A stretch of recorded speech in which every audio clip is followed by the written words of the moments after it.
大部分阿加力製品都係將多件組件添合成型。添合阿加力最簡便嘅方法就係用阿加力溶劑添合。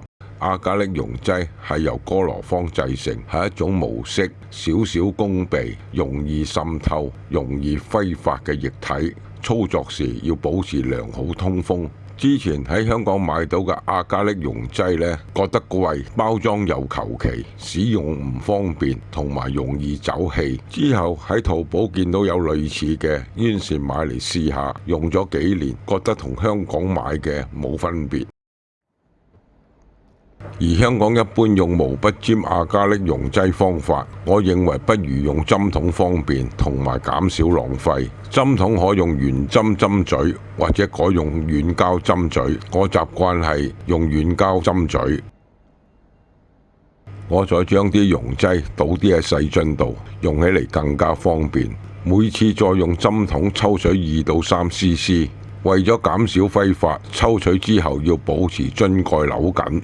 添合阿加力嘅方法呢，就係喺添合面度塗上阿加力溶劑，溶解添合面而達至添合效果。所以要用鋒利嘅圓鋸切割，令到添合面平整同埋成直線。唔建議用阿加力刀切割。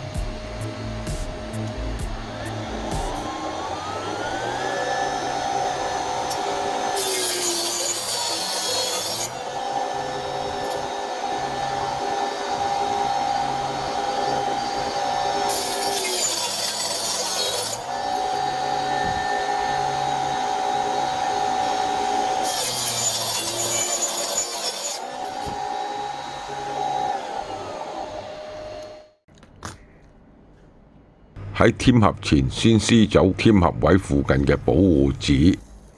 添合阿加力要用夾具固定位置，同埋令添合位緊貼。呢個直角角碼嘅設計係接合點留有虛位，令溶劑可以流過，避免沾及溶劑。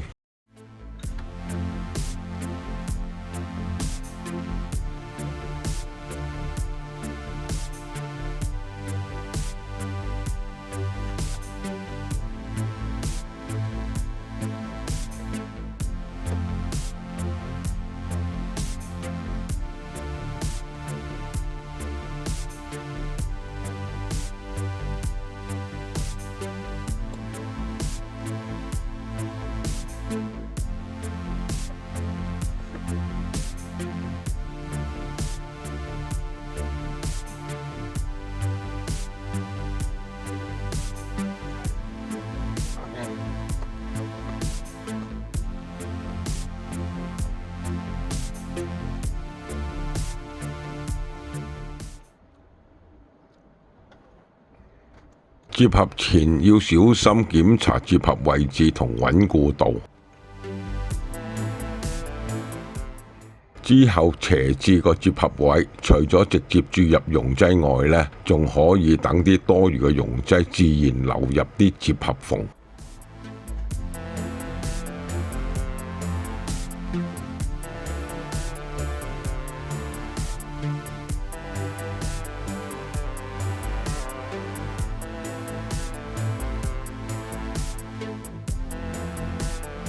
因為阿加力溶劑係極容易揮發，1分鐘到已經初步添合咗，可以解除夾具。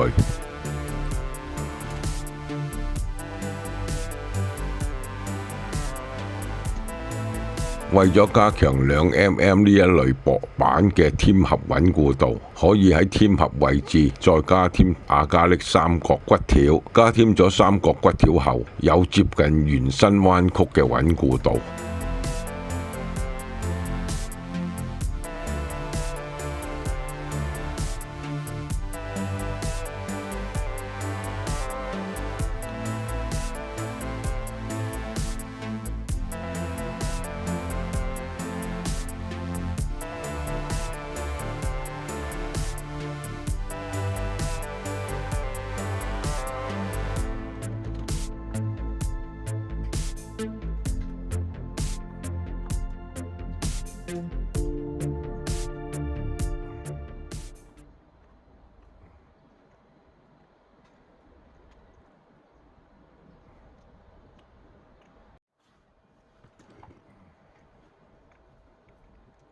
經測量，接合位成直角。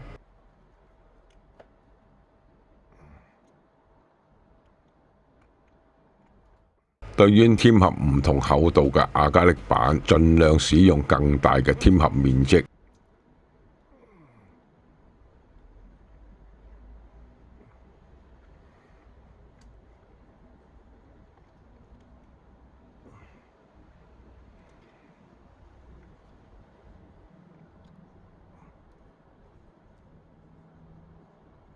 同樣係用夾具固定兩塊亞加力板，再喺添合位度塗上溶劑，1分鐘後解除夾具。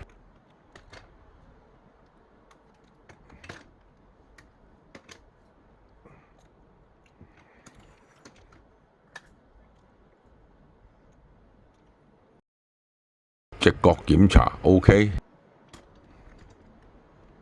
呢塊係塊6mm 厚嘅廢料，之前嘅鋸口有啲參差，唔適宜做接合面。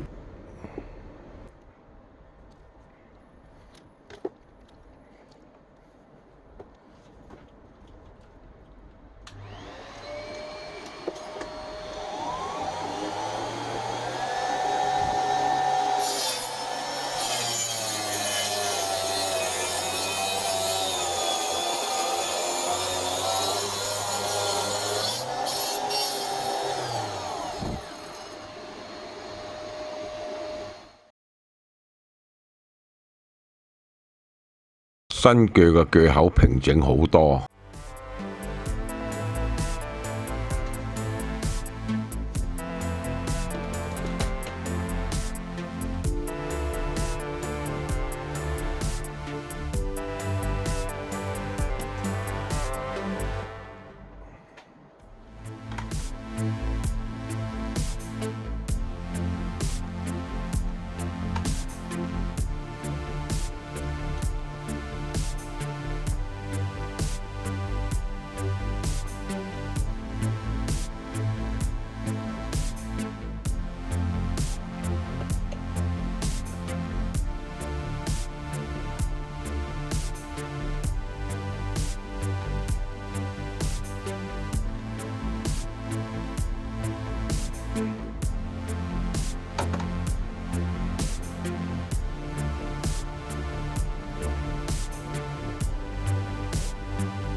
添合後呢，再喺添合邊緣用火焰拋光，除咗令邊緣滑順外呢，仲會令接合更加穩固。